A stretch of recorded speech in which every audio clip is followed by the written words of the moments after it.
Good morning. Thank you for joining us at our Breakfast with the Boss this morning, sponsored by Fidelity Bank. A quick housekeeping request.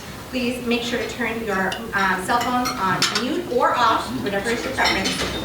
But we are going to all be riveted to be paying attention to the speaker. And so we want to have all eyes up here. We are so appreciative of the support and partnerships that we have with the businesses in the Neshoba Valley. As you may know, it is our mission and our passion to help businesses, and the support of our corporate sponsorships really allows us the opportunity to continuously look for new ideas and ways to do that. Please join me today as we recognize our corporate sponsors that are here with us today, and please stand when I call your name. John Jarvis, Jarvis Ford.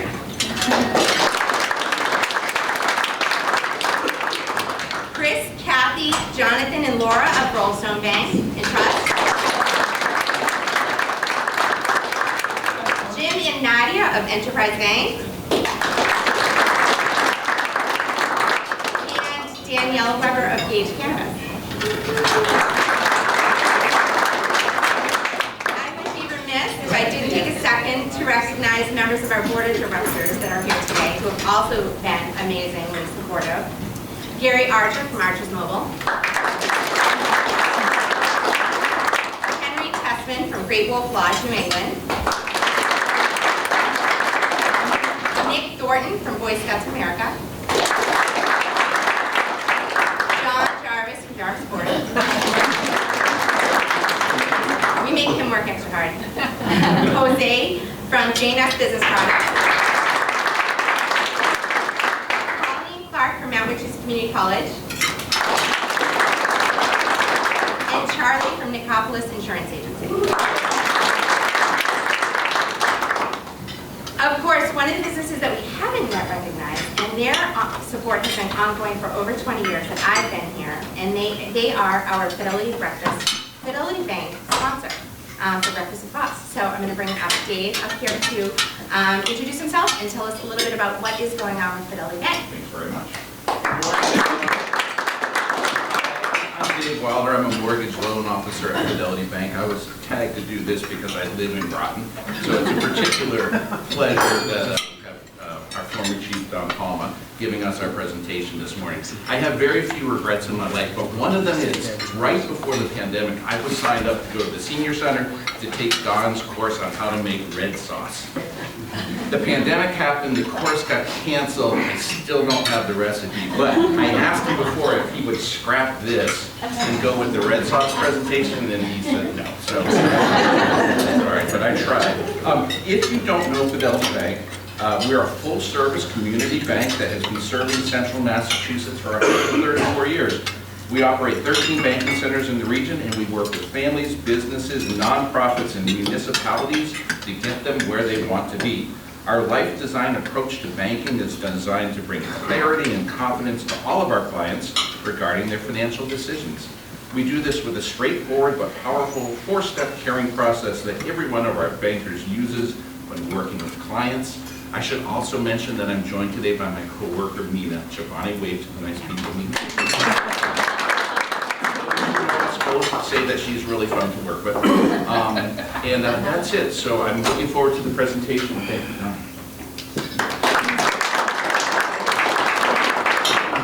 Thank you, Dave. So one thing that I found out yesterday, so mark your calendars, our 2023 Economic Forecast Breakfast, which is also sponsored by Fidelity Bank, is scheduled for Thursday, April 13th. And so mid-February, we will be sending a survey out to get your input in where you believe the economy is going. So we would greatly appreciate your feedback on that. So last year we added some member recognitions to our breakfast, and I know that it is part of one of the reasons that half the folks came here today, for us to recognize some really amazing businesses in our community.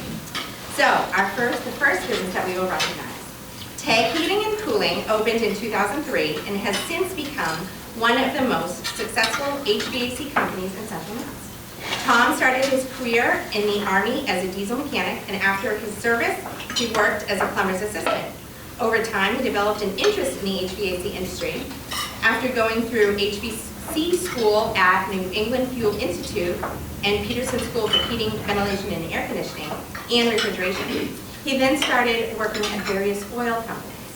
After some time, he decided to go out on his own with his own business. He started tag heating and cooling out of his home and air in 2003. And after some time, he brought in Sean.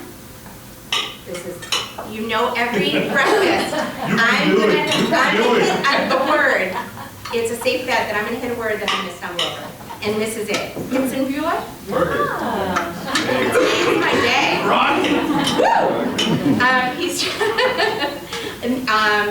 So we brought Sean in on as a business partner, and together they expanded the business.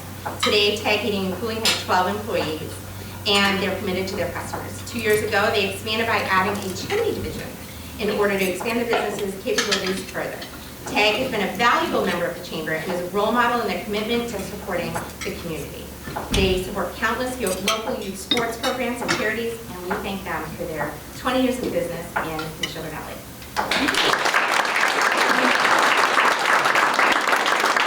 Charlie is going to come on up, and then you're going to come on up, and we're going to give you an award. And I have a box afterwards that I'll give you. So let's come on up.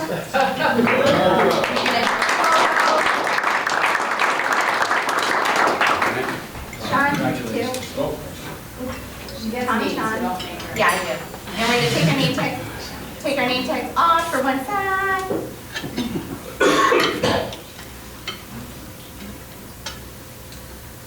Perfect. Thank you. And of course, if you wanted to say how awesome Neshoba Valley is. Neshoba Valley is awesome. Great job. Oh, I mean Neshoba Valley, the community. Jose's like, do you have to say something? Jose.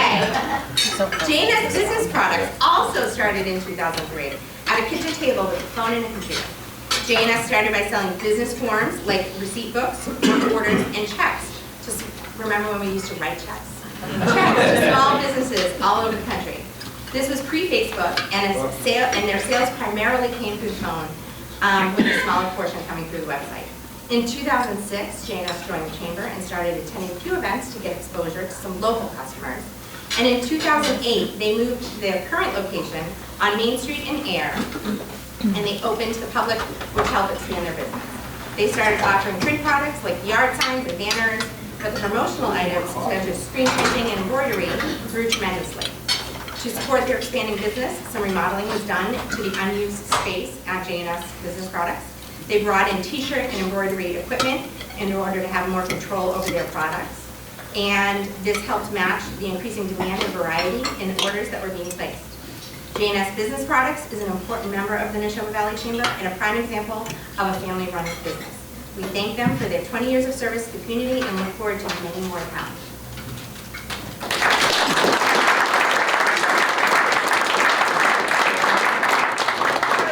Just stand here until I tell you you can leave. Sorry. And we'll do group photos because I know everybody brought some groups, so we'll get a group photo at the end. Can you stand Oh, yeah. I see. Okay, thank you.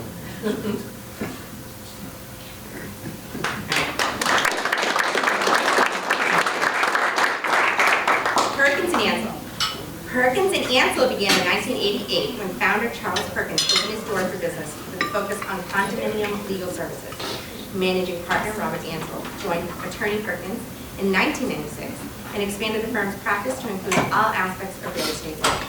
Their condominium and real estate practice has grown to encompass more than 850 condominium associations and numerous other clients with diverse and sophisticated needs. Today, the legal team includes 18 employees with many years of litigation experience, including civil litigation, construction matters, employment law, and personal injury claims.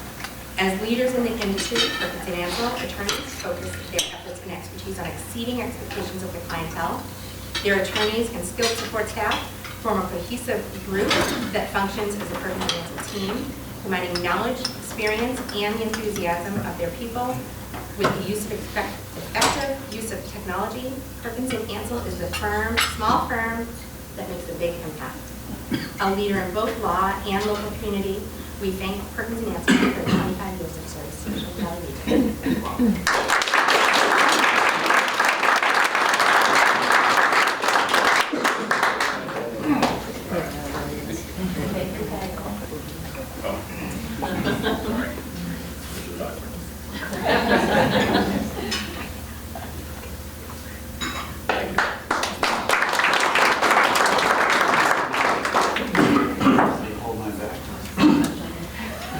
Was it upside down?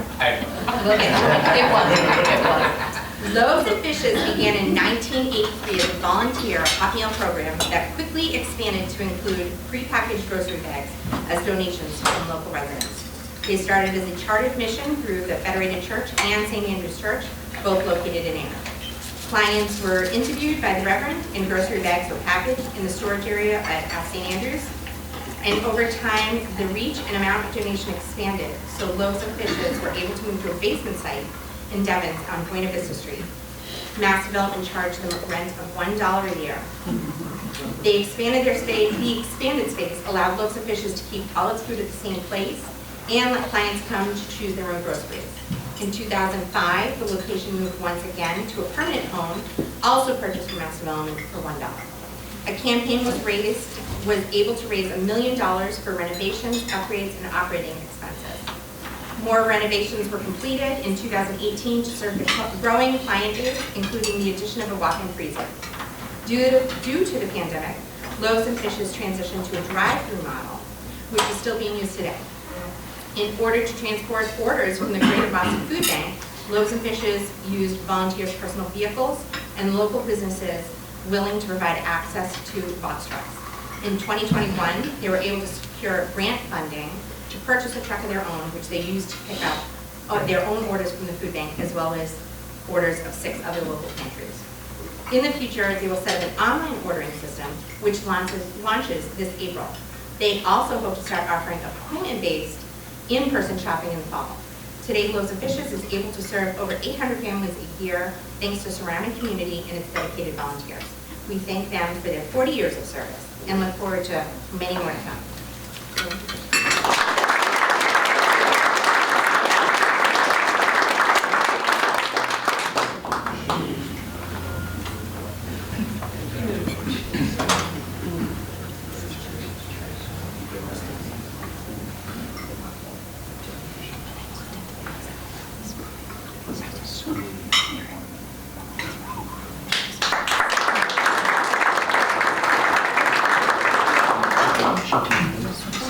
So not in the program, but we are going to quickly recognize 3 amazing people. Today I want to recognize our intern, John Babcock. John is a student from UMass Amherst and a Devens resident. We've been fortunate to have John working with us during his winter break, and we're looking forward to the opportunity for us to work with him, hopefully in the summer when he returns, if he'll come back. In the meantime, we want to thank John for all the work that he's done while he's with us, and hope that the experience has benefited him. So John, come on up.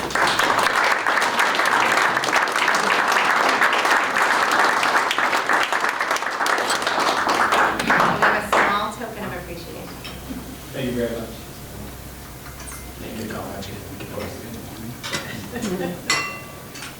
We'll get a group photo later.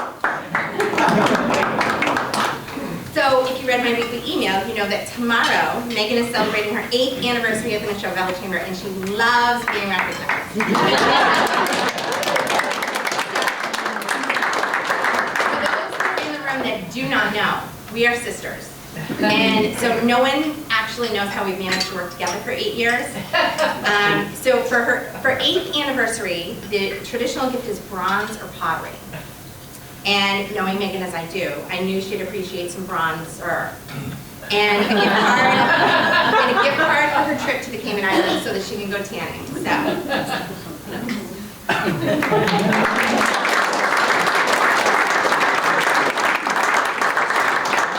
I know that I don't say it publicly enough, but I do appreciate you, and I know you appreciate me.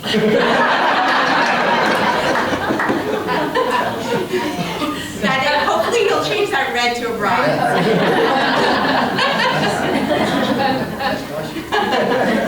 Kids have got to hop there. All right, Nick. So in my 20 years here at the Chamber, Nick has truly been one of my top 10. He started in 2012 with the Boy Scouts of America Neshoba Valley Council, and he quickly got involved in the Chamber's Ambassador Committee. He's always taking on extra calls, always wanting to make personal visits, all those things that nobody wants to do.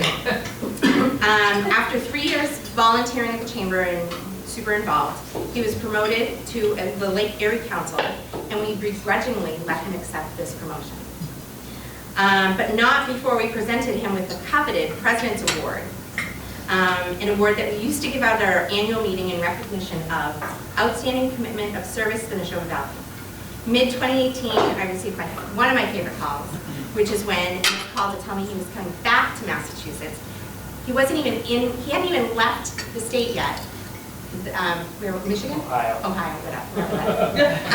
He didn't leave there. He was calling to tell me, when I come back, I totally want to get involved again and volunteer. And we were like, yes, absolutely. Well, not only did he get involved in the ambassadors, but he also joined the board. He's been a huge asset to the whole chamber. We appreciate it. And last week, I received a phone call from Nick that I did not want to take, but I'm super happy for him and his family. He is once again being promoted. And so I just want to say thank you on behalf of the Neshoba Valley Chamber for all that you've done for us over the years. Thank you for being my friend. And so we have a little gift. It's a homemade gift and a Great Wolf Lodge gift. So come on up.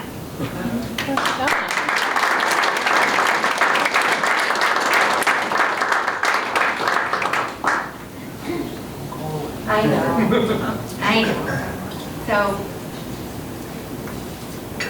So I made, and thank you for your board service.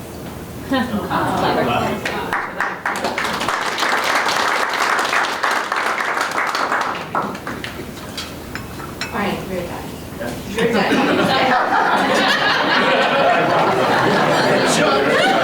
Good job, Charlie. The other reason that we're here this morning, our boss, our breakfast with our boss. Today we are joined by retired Police Chief John Palma. Chief Palma may need no introduction, but we would be remiss if we didn't acknowledge the service and contributions that he has given to our community, even in retirement. Chief Palma began his career in law enforcement in 1975 in Littleton. I think that is about when you were born. Yeah. Before that, but so and my father knew. So moved to the active police department in 1990, and after more than 30 years as a police officer, he joined the Groton department in 2007 as chief, and retired after 11 years in 2018. Even in his retirement, Chief Palmer served our community. He was one of the folks that spearheaded the Devon's COVID vaccination site at Clear Path for Veterans in New England, which of course was a great benefit to the residents and the businesses in our region. So thank you. Because nobody wants to hear me talk anymore, without further ado,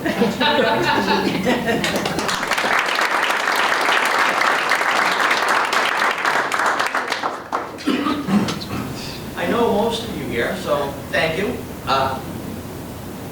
Sorry. Okay, sorry. I'm not going to talk about red sauce today. It's $1 a recipe, so anybody that's interested. So, thank you all. I've been part of this group for 12, 13 years. I'm an unofficial member. I talk to Melissa fairly frequently, and I beg to come on, and she keeps saying no, and then every couple of years she's all right. So, Winston Churchill once said, one of the hardest things to do, after people have eaten to public speak is to, the only thing worse than that is trying to climb a wall that's leaning towards you or kiss a girl that's leaning away from you. So having said that, we're gonna talk a little bit about the homicide, and you know, the human brain starts working from the moment you're born, and it stops just as you get up to give your speech.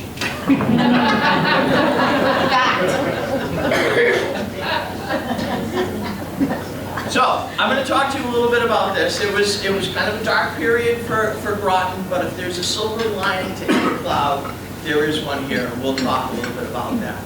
And I'm going to talk to you about it from a human standpoint, because whether you know it or not, most police officers are human. And we have loves, hates, likes, and dislikes, just like everybody else. And we put our first responders, not just the police, and I'm going to talk about all the first responders that were there. We put them through some pretty tough stuff sometimes.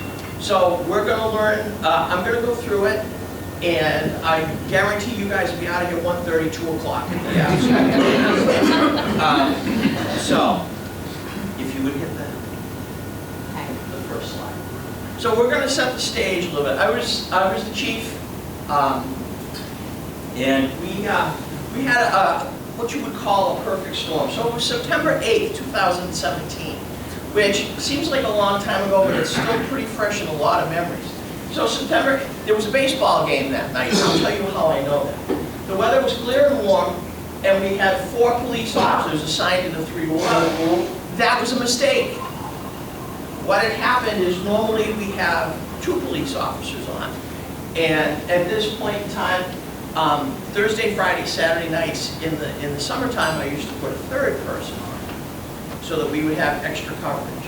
And this particular night, they staffed it twice, and they called me up before this all happened, and they said, "Oh, geez, you know, who do I send home?"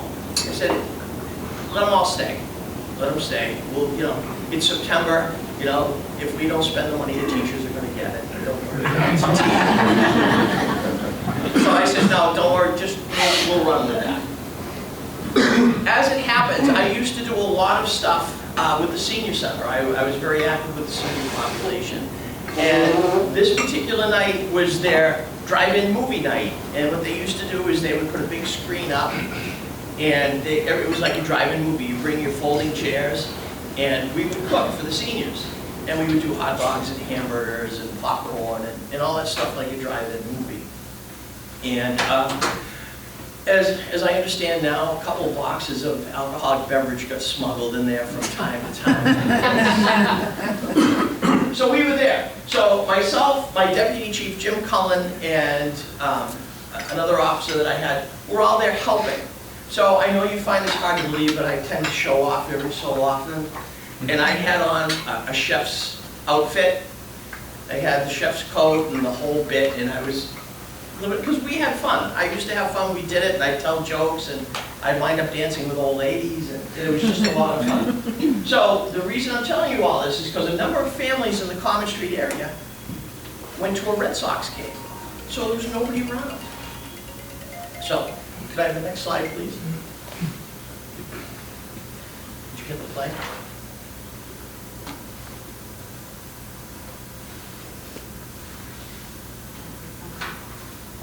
No, play. Can you go back one? See that? If you hit that, that's going to be the...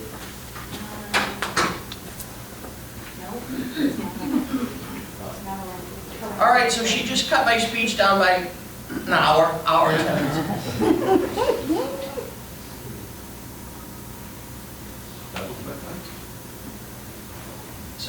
It's not kicking? No. Anyway. So, what I had was the original 911 recording. So I'm going to preface, I forgot to say it earlier, everything I talk about is all open source material. I can't tell you any of the nuts and bolts of the investigation. And quite frankly, it's been 5 years, and you know, I don't want to be inaccurate. So what I'm going to talk to you about is material that's out there. So nobody's going to get upset, nobody's going to get worked up. So the original, It's not linked, it won't link in? no. Is there, do you know what, is it on like the internet? It shouldn't be. Okay. Anyway, so the purpose of the recording was I wanted you to hear the original recording. And the original recording was from a neighbor, and the neighbor called and said, words, I have to paraphrase this. The neighbor said, "I have a man in my backyard that's covered in mud, naked." And there was a language barrier with this gentleman. So he had a really thick accent, so it was kind of hard to understand. The dispatcher did what they were supposed to do, so they said, okay, and the dispatcher dispatched 2 police cars, 2 police officers to the scene. Takes a couple minutes to get there. In the meantime, this person's still on the phone. They kept him on the phone, and they're talking to him. And this guy, the caller, was getting a little more excited, and he's describing the guy, and he's saying to the dispatcher, well, I'm going to go give him a towel. And the dispatcher said, don't go near him. Stay away from him. Stay right where you are. Just tell him to sit. The police will be right there. So the first 2 officers get there, and they make an initial inquiry. Here's this guy naked, nobody knows him. And he makes a comment, I just killed my family. Okay, you have a guy that nobody knows, covered in mud, naked, that says, yeah, I just killed my family. So they start thinking about this a little bit more. He called the senior, oh, can you go to the next one? Next. That's the home. That's the home where it occurred. Can you hit the next one? No. We missed one somewhere. No, it's not there. Okay, it's all right. Anyway. So, this guy continues to speak on the phone, and it's all recorded, and it's unfortunate that we can't get at it, but what I'm going to do is I'm going to have Melissa act it out. Right person. Wait, I am not taking all my clothes off. No, not that part. I have done that before. So anyway, so the first 4 officers respond. The sergeant in charge had over 15 years experience. The police officer that went with him had 15 years experience. The 3rd police officer that got there had about 7 years experience. And the 4th officer that got there had about 2 years experience. So we have a lot of experienced people here, and that's going to come into play in a little bit. So they get there, they call back, and they say, yeah, we have to check a house down the street. This kid's making statements. He said, you better send another car. So the dispatcher sends another car, and the dispatcher, and I'm not ditching the dispatcher at all, but the dispatcher dispatches the 3rd car. He said, yeah, go up to Common Street. We have a psych issue. I didn't reprimand him. I spoke to him a little bit. But that changed the flavor, the dynamic of how they responded. So here we have 3 police officers thinking that they're going to this psych issue, when in fact they're going to be confronted with this gruesome, gruesome event. So the first 2 police officers, when the 3rd police officer gets there, the sergeant says, watch him, hold on, don't let him go anywhere. And the other 2 go to where they think they're supposed to go. They go, and they look in the window, and they see 3 people that are not moving. So they force the door open. The door is locked. They kick the door open, and they are confronted by a scene that I can only say I wouldn't wish upon anybody. Immediately realizing what they have, you could hear, and I'm going to ask that you each give $5 to the chamber so they can buy a computer with sound. You could hear the voices elevate. They start to get, and everybody does, and stress kicks in, everything kicks in, and you hear everybody's voices getting elevated. And then the dispatcher's getting a little bit short on the radio, and it's all human nature. So they go in and they find this horrific scene. So their training kicks in, and the first thing that we teach police officers is you have to work safely. So you're confronted with this. We don't know. We have one. We don't know if there's anybody else there.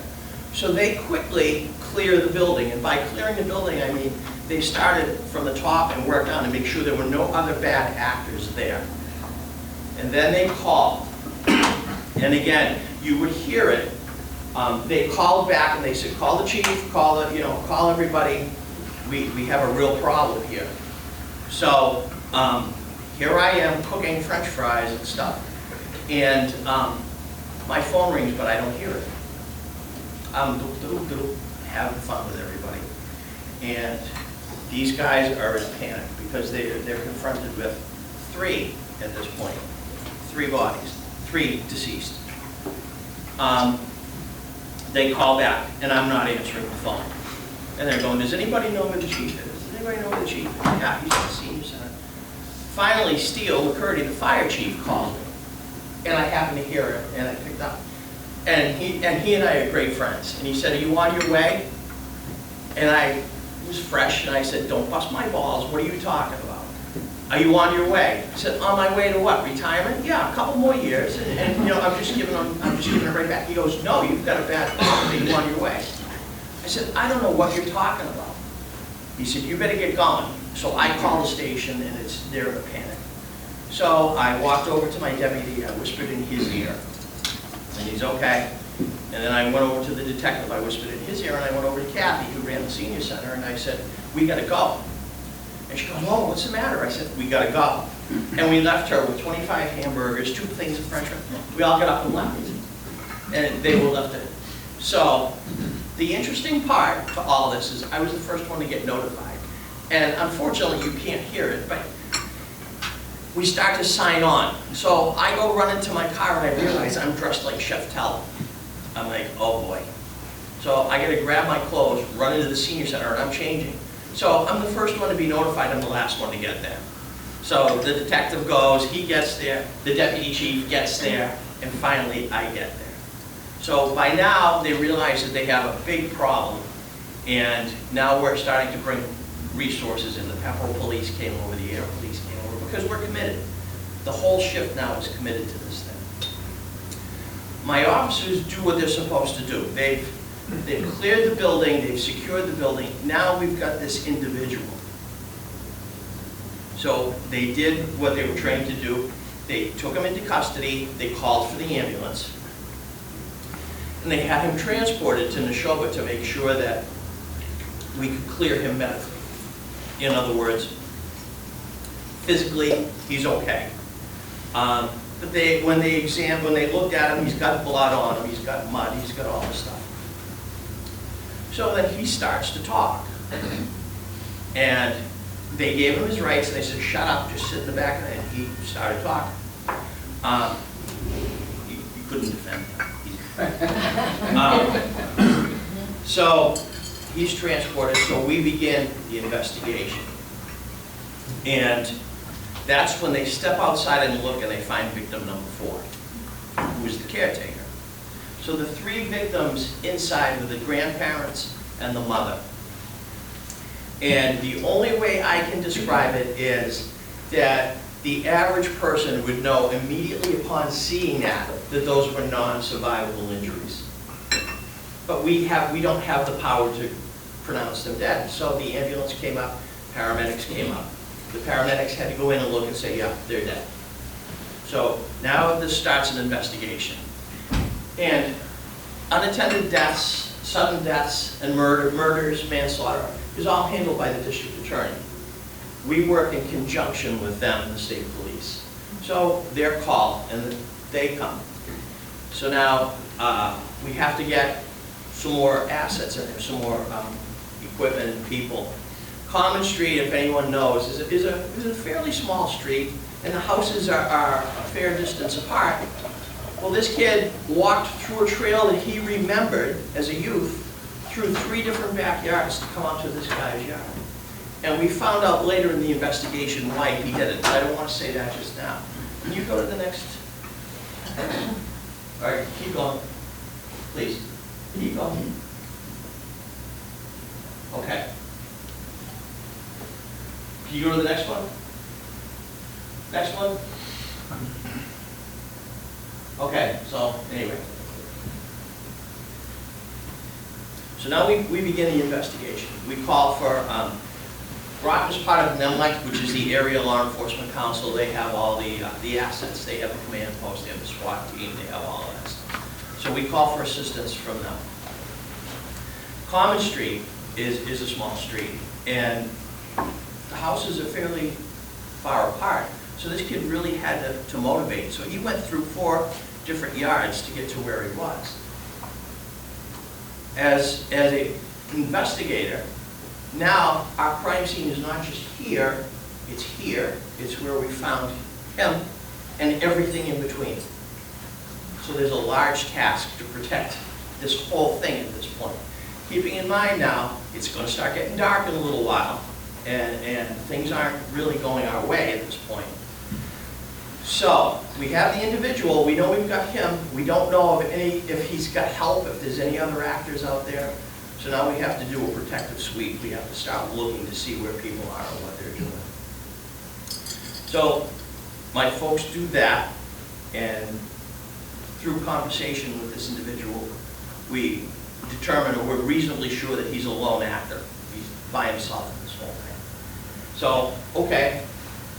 So our next step now is, all right, we have him, now we have to start this investigation. We have to figure out really what happened.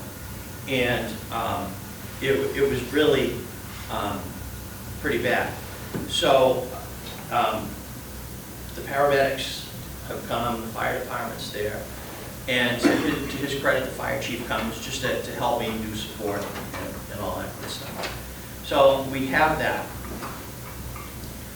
We find during our initial sweep that he went out this way. He tells us where he went. Okay. Our dog at the time couldn't really find the track, so we called Westford, and Westford came over the next day, and the Westford dog was phenomenal. In a little bit more than 6, 8, 10 minutes, the dog hit on every single spot that guy had been, found evidence at every single spot, and we were able to tie this all together.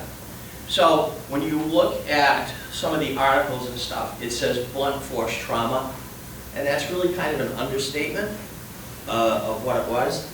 But the individual used a couple of different implements, and in the media, it's not incorrect, but it's not completely correct. There was a bat, and we believe a golf club used to do this damage. So we find the 3 victims inside, we find the 4th one out in the driveway. All right, so now the investigation begins. And can you click the next one? Next one.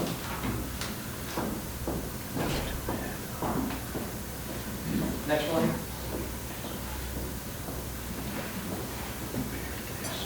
So we talked briefly about what police officers do. Police officers are trained to do certain things, and when I said we have to work safely, so if you go to if you take any kind of a police course and they say, well, you know, what do you do? Well, you secure the scene, and securing the scene is maybe as simple as, you know, at a traffic accident, you put your police car so that if somebody coming behind you hits, they're not going to hit you and the scene, they're going to hit your car. So that's why you see when troopers and police officers pull cars over, they cut their wheels so that their rear end, the car's going this way, it's not going into you.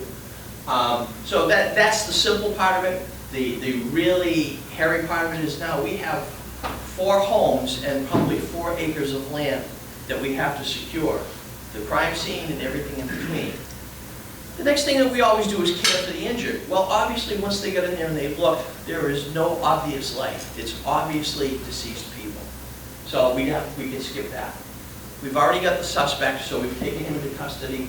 We established the perimeter. The perimeter is 4 acres long, 4 acres wide and long. And we begin our initial investigation. So the state police come out, we put the drone up, and we look and all that. And the next day, we get the dog to come out. But in the meantime, the district attorney initiates the investigation. And we know that we have probably a homicide. We've concluded everything else. We start gathering stuff. Now, what happens is, because everybody has, and it's not quite as bad as it used to be, but everybody had a scanner. So now everybody's calling back and forth. they're presuming things, and something really bad's going on, and something really bad's going on. So now, my phone's ringing from well-meaning people, and my phone's ringing, I go, what's going on? Really? I gotta call you later.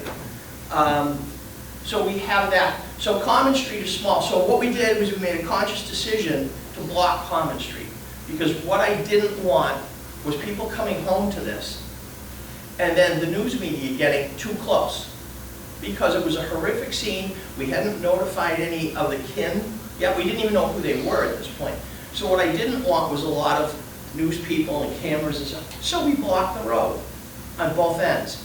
And we set up a media staging area at the very end of Common Street, and every hour or so, I would walk up and I would say, I have nothing new to report, we'll get to you in a little while. So in the meantime, we figure out who all these people are, and we realize that the suspect is the grandson of 2 and the son of 1. The 4th one, we find out later, is a caretaker of the grandparents, whose only sin was to take an extra shift. She was collateral damage. She wasn't supposed to be there. She did it as a favor to another gal that worked there. That was her only involvement. Can you go to the next? So, what this is this is the original caller. So all of these pictures I'm showing you, they've been in the media. I can't show you any. I'm not going to show death pictures or anything like that, because I can't and I wouldn't anyway. But that's the initial scene. The caller took this picture, and that's the officers, and they're getting ready to put him on the stretcher. Let's take him down. Could you have to go to the next one? Next one. Next one. Okay, this is again the caller taking pictures through his window. Here's the individual. He's seated on the stretcher. Okay. So we've got him. So during the course of our investigation, we established who he is. Now he starts to talk. And what happened during this was kind of, he had made indications to friends and a college professor he had out in Ohio that he was going to do something bad to his mother. To me, that's premeditation, but we'll talk about that in a few seconds. So during all of this, people start calling from Ohio, saying, we think something really bad's going to happen. This kid, that's how we originally got the ID. The college professor called and said, and it's in the exact middle of everything. Everything's, for lack of better words, everything's turning to shit, and this guy calls and says, oh, you know, I got a call from one of my students, and he said he's going to act out and kill his mother. Well, we were about, 4 minutes too late, but anyway, so we're getting all of these calls. We get all of this stuff, and we realize it. Well, now he's formally placed under arrest. He was given his Miranda warnings, and we're holding on to him as the investigation begins. Can you go to the next one, Melissa? Okay, they're walking him down to the ambulance right there. He's covered in mud and blood, and I'll tell you how he got that way in a couple seconds. Next one, please.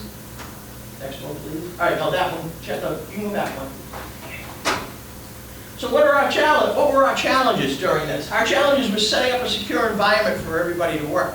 We didn't know, we still didn't know. And we didn't know until after the arraignment on Monday what we had. So, he's saying he's by himself, but do people lie? Yes, Melissa told me this was going to work. So,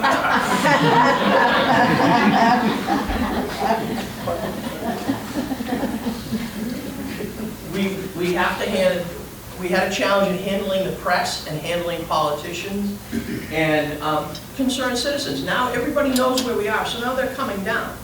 And I'm getting politicians calling, and I'm getting the news media. They want a statement, and politicians want to inject their wealth of knowledge on criminal investigation into it. Did you do this? Yes, we did. So we had that. So we've gone through all of that stuff, and we're into the investigation. Can you go to the next one, please? So we have a felony, and next one. Next one. Okay. So murder is obviously a felony. A felony is any crime that's punishable by death or state's prison. Everything else is a misdemeanor. So we have a felony. So a murder, since we don't deal with them much, we have to call a judge and say, this is what happened. So we've got him, he's been medically cleared, we've got him back to the station. And we call the on-duty judge for a I forget what they call it. Basically, it's a telephone hearing to see if we have probable cause to hold on to this guy. So we get on the phone, we say our bit, and the judge goes, oh yeah. And the judge was really good to me that day. He got me on the phone and he said, can you get him to Bridgewater, to the lock up there? And I said, well, yeah, we can. Good, take him there, call contusion, and tell him we're not gonna hold him in Bill River, we're gonna take him down there where he'll be safe until arraignment. He said, because you're gonna have to hold on to him all weekend long. Had the judge not told me to do that, we would have had him paid 2 officers round the clock from then until Monday morning to just babysit him. So we took 2 guys and they went off with him. And in the meantime, we conduct the investigation. And what we find out is that we finally figure out it's his mother, and through the conversations with people in Ohio and the other stuff, we figure out kind of what happened. And what had happened is the day before, the suspect took a car from the family and drove down to a hotel or a motel in Saugus on Route 1. And apparently this was a thing that this kid did. He would just drive away. And the family dynamic was kind of different. Not the way I was raised, but it was very different. So he drove down to this hotel or motel and called his mother and said, I'm in Saugus, Massachusetts, come get me. So she did. So she drove from Maine, which is where he's from, Middle Maine, I think. Drove down, picked him up, and was going to bring him back to Maine. I don't know what they thought they were going to do with the car, but anyway, he's in the car with her, and he makes the statement, words to the effect, well, we're this close, let's go see Grandma and Grandpa. Now, what we find out during the course of the investigation is he didn't have that kind of relationship with them. It wasn't one of those, oh, let's drop in type relationships. They were, I don't know if I would categorize it as estranged, they were just different.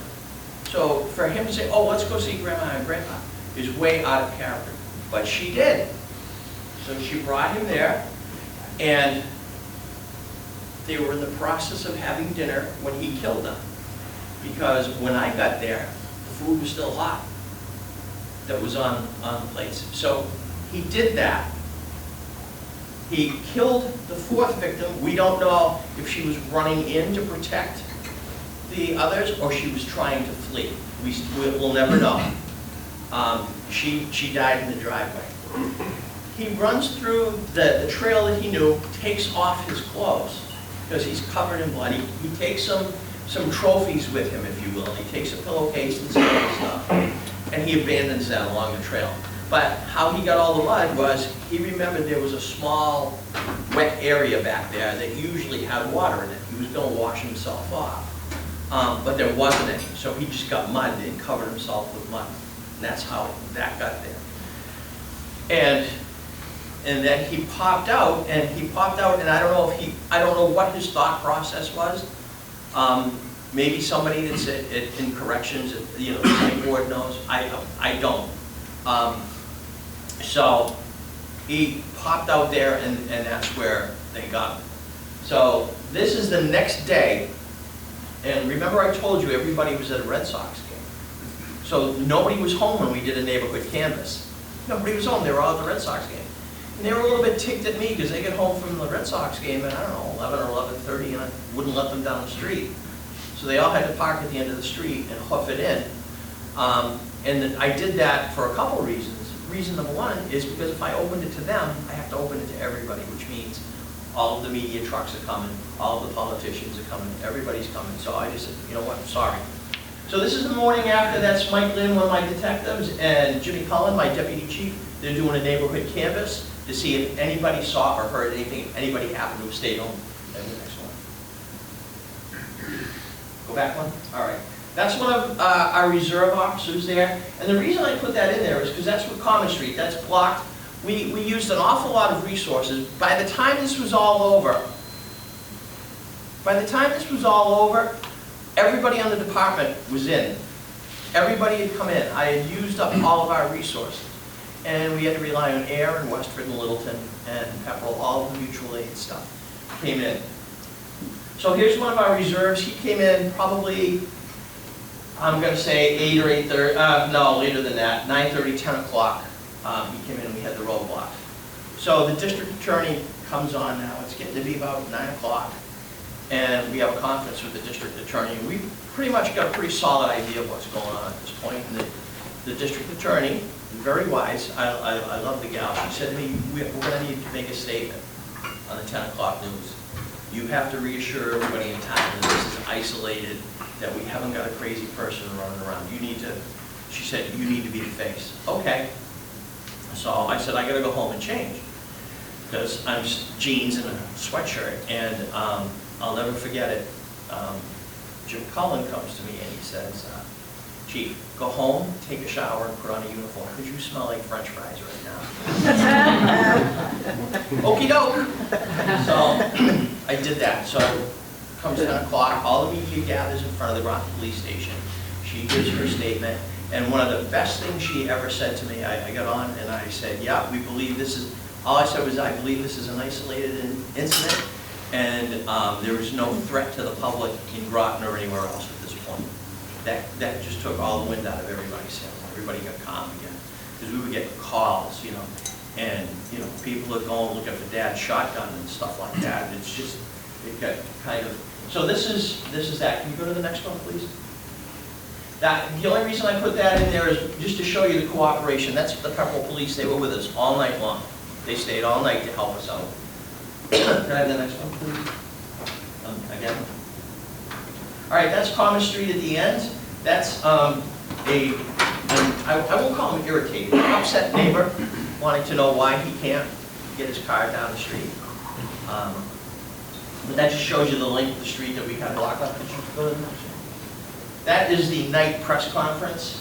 That's Mary and Ryan, the district attorney, and the camera adds 10 pounds. They must have had 4 cameras there for me. The best I can tell. And the state troopers to my right are the 2 state troopers. One is the major in charge of major crimes. The other one is an investigator. And over to the left, right behind me is Jim Cullen, my deputy, and then Steele McCurdy, the fire chief, and then some politicians, Barry Pease, who used to be on the select board here, and some other people. We gave our statement, and this is what came out on TV. A number of different times over the weekend. So, next one. That's me. Like I said, 4 cameras. This is the next day. The next day, what we did was, because it was no longer safe to really, we kept police officers there overnight, but it really wasn't safe to go walking through the woods trying to find stuff, because even though we had lights and a light tower and everything, it just wasn't practical to do it. Because we had 4 acres we had to cover. So the next day, the state police came out with a drone, and the Westford dog came out. So that's the driveway leading up to the house. And as you can see, you can't really see the house from the road, and it's a long, winding driveway, which worked to our advantage, because the next day, you know, the news crews are coming, and we covered the sign that had the last name on it. We covered it, so they could get a picture of the sign, they could get a picture of the house for their news bite. So could I have the next one, please? Next one, please. All right, that's the Westford dog. I can't say enough about that dog. That dog should drive my car. In 10-15 minutes, we had the whole thing wrapped up. He hit everything, all the way. And we knew the path the kid took. That dog was phenomenal. So we've got all of our evidence, we've got everything mapped out, we've got a pretty solid case. Go to the next one, please. Next one. All right, so we have to go to Superior Court. We have to get this person indicted because in Massachusetts, the district court cannot hear a murder charge. So we have to get him indicted. So that goes, but he gets arraigned at district court. So now we have Saturday and Sunday, and we're getting all of these different calls from people with their theories on what happened, and hey, we knew this, and hey, we knew that. And now it got picked up on the national wire, so news services from everywhere are calling looking for statements. So again, to her credit, the district attorney and her press people put out a statement, and we would fax it to whoever wanted it. We didn't say anything, we just gave it away. And a couple of conferences we had, and we sat there and said, okay, we've had this very bad thing happen, and we've got it pretty much under control. Now what? Well, there were some well-meaning people that really felt the need to have a visual for these folks. And they did it down at the park behind the library. And I objected to it, and the reason I objected to it was because I wasn't sure, and none of us were really sure, if we had this thing all buttoned up. We weren't sure if there wasn't somebody else that was involved. We didn't think there was. But in the meantime, in conversations with a couple of well-meaning people, I had to really be forceful and say, we can't do it. We're not going to do it because I'm out of people. I've run out of people. So again, mutual aid and bonds between people goes. The local police departments stepped up and they gave us two officers from each department to handle the vigil because all of my people were either working or sleeping. They were exhausted. A number of them had been going 36 hours and we just couldn't do it. So they had the vigil. So then we prepared for the arraignment. And again, we weren't sure what was going to happen because we didn't know anything about this kid. We could determine that his family life was a little different. And I say that not in a negative way, but just different. I don't know what the family dynamic was. So we had concerns for this kid's safety, you know, walking him up Air District Court, walking him right up Main Street in Air and up the stairs. What's going to happen? So we had to have extra police officers come there and put officers on all four corners of, can you have the next one? All four corners of the building. Next one. Next one. This talks about the grand jury. We're gonna bypass that for right now. Keep going. Keep going. Keep going. All right, that is the next. That's Monday. They're leading him into Air District Court for his arraignment, and it was very strict, very tight security there because I didn't know if a family member was going to come do him in, if a family member from the caretaker was going to do him in, if there was going to be some sort of a protest or an outburst or whatever. Next one, please. That's after the arraignment. As you can see, I put on a nice, clean white shirt, and there was only 2 cameras for that. So I'm making the statement that, yes, he's in our custody. Again, I'm reassuring the people that we have nothing. She identified him after he was arraigned. Once you're arraigned, we can give out your name and all that stuff. So she identified him. Next one, please. Next one, please. Okay. We're missing a couple of slides. Anyway, the epilogue to this whole thing is, now this is in 2017. He was held for evaluation. He went through a psychiatric evaluation 3 different times. He spent 120 days being evaluated, and they found him competent to stand trial. He was not insane. And the reason that they found, the reason was because the defense's first defense was going to be, he's not guilty by reason of insanity.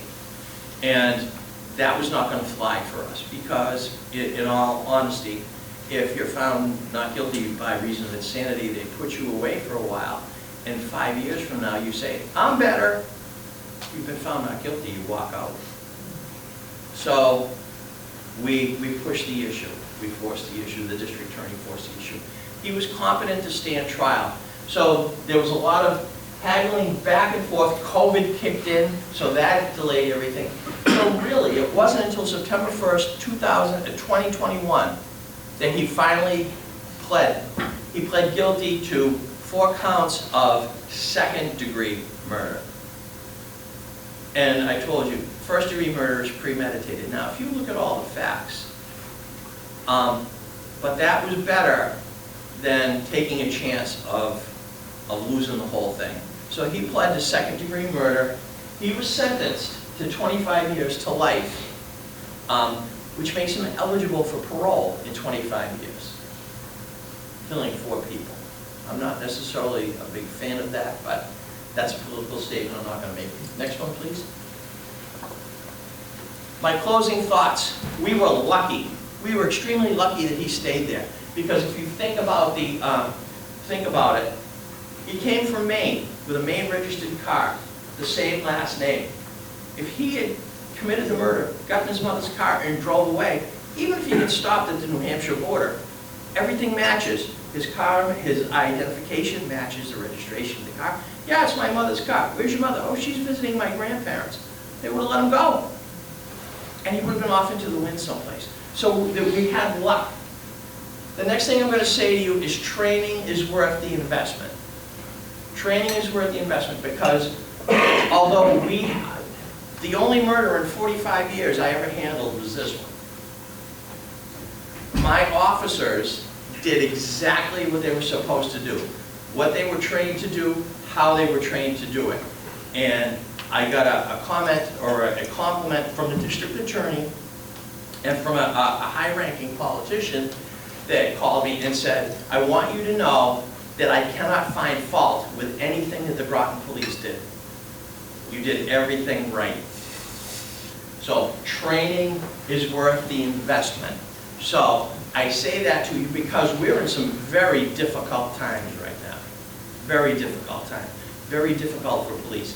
So training is really, truly worth the investment. And I say this to you, when you train people correctly, when you educate them correctly, you don't have some of the problems that we are currently facing. First responders are human. We've got a lot of humans that work for us.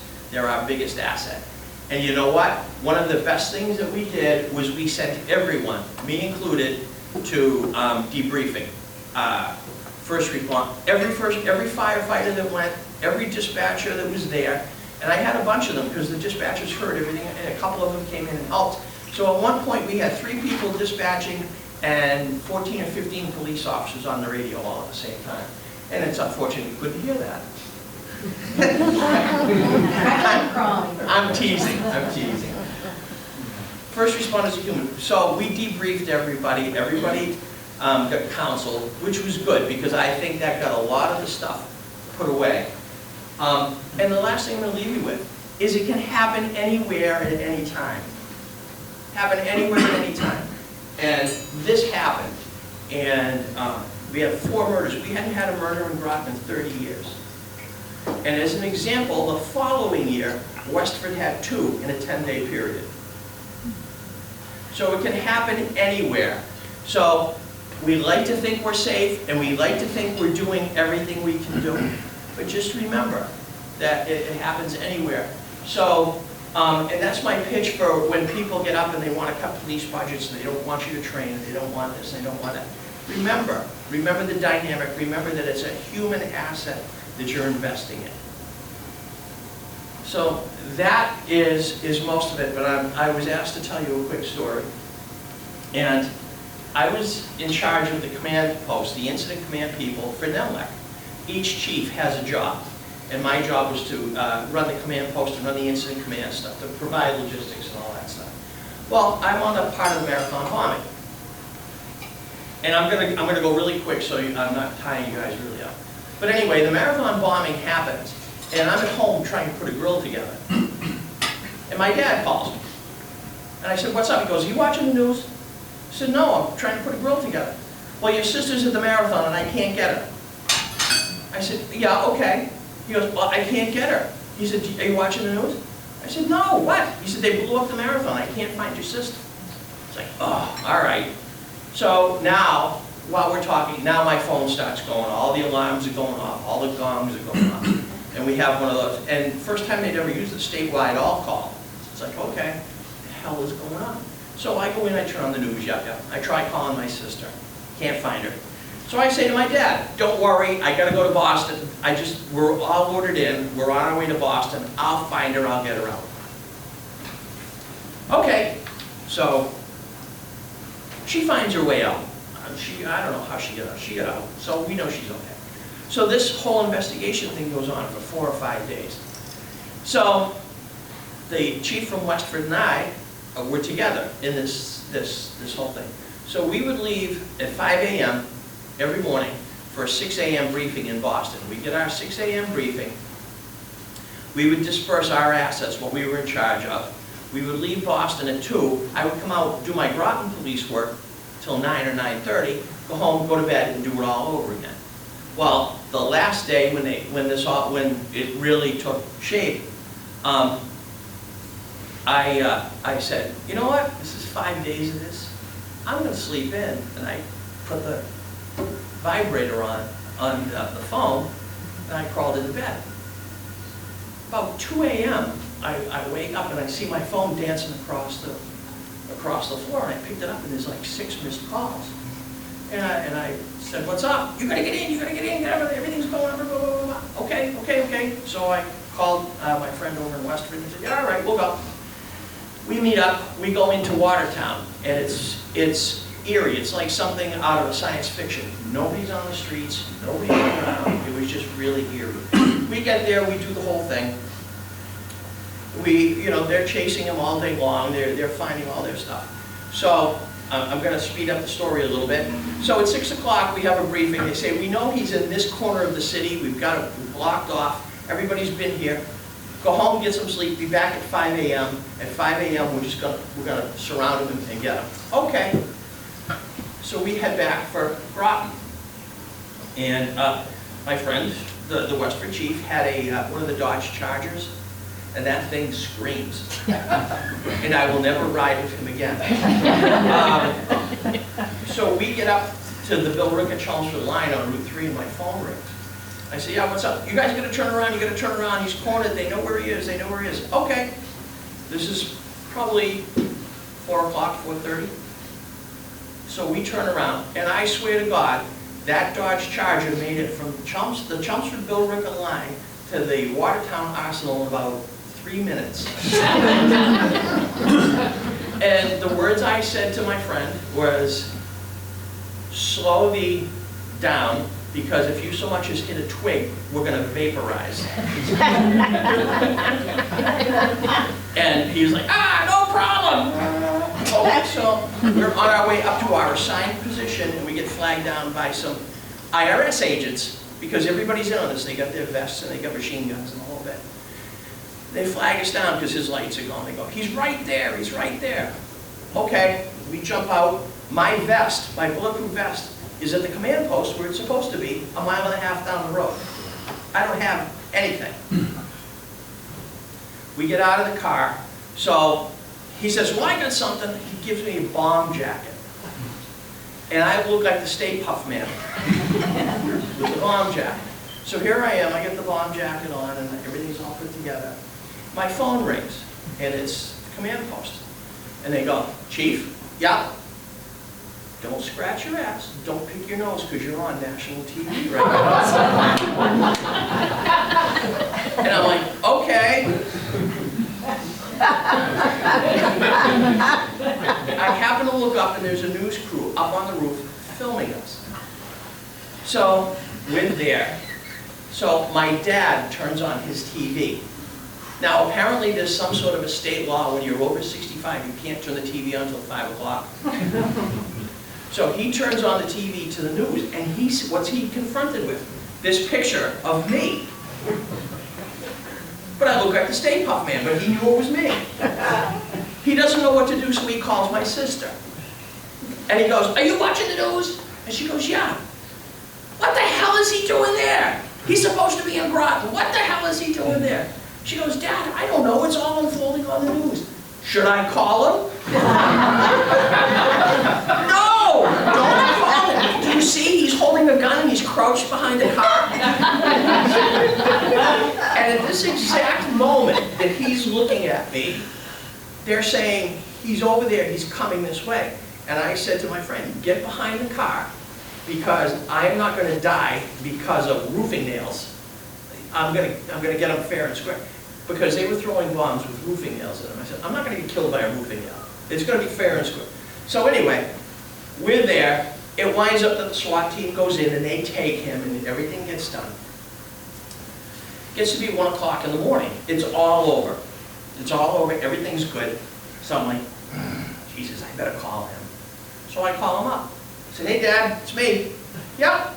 I said, it's all over. He goes, oh, good, good. I said, I'm on my way home. Nice. He says, did it work out? I said, yeah, everything worked out. I said, what'd you think, Dad? And I quote, what do I think? You're too goddamn fat. Look at you in there. You need to lose 20 pounds.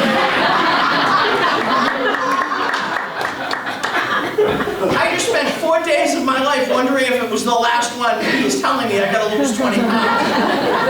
I said, Dad, that's a bomb jacket. He says, you horse's ass, it is not, and you gotta lose 20 pounds.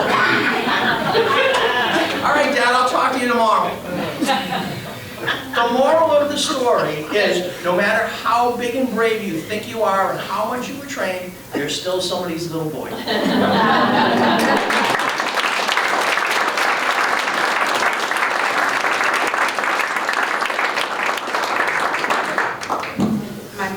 Would say things like that to me too, so I appreciate it. So thank you so much, Don. We have a gift for you that we will get for you. Sorry. I will get it. All right.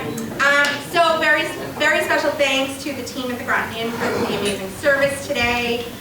We will be back at the Devon's Common Center for our next breakfast in April. Thank you to Jason and the team at Air Public Access, James, my apologies, James, and the team at Air Public Access for joining us today and recording the event. And they are doing movies in the park again this summer in Air and looking for sponsorships. So if you're interested, let me know if you can make this connection. Very special thanks, of course, to our breakfast with the boss sponsor, Fidelity Bank. And did you know that today is National Dark Chocolate Day, Singing Day, and National Sean Day. So let us celebrate all the Seans that we know with treats of dark chocolate and singing. Not today, not right now, but when you leave, because you don't want to hear me sing. So have a wonderful day. Thank you for joining us. And for all of our awarded recipients and our board members, we're going to do a photo. I'm going to move the podium. We're going to do photos. So Matt, come on back up here. Take the bad words out of the recording, please. And very special thanks to our friends at J&S Business Products. They have some shirts over here, green, which will be great for St. Patrick's Day, and black. And you can check out their catalog of promotional products that you can use them. So thank you so much. Thank you.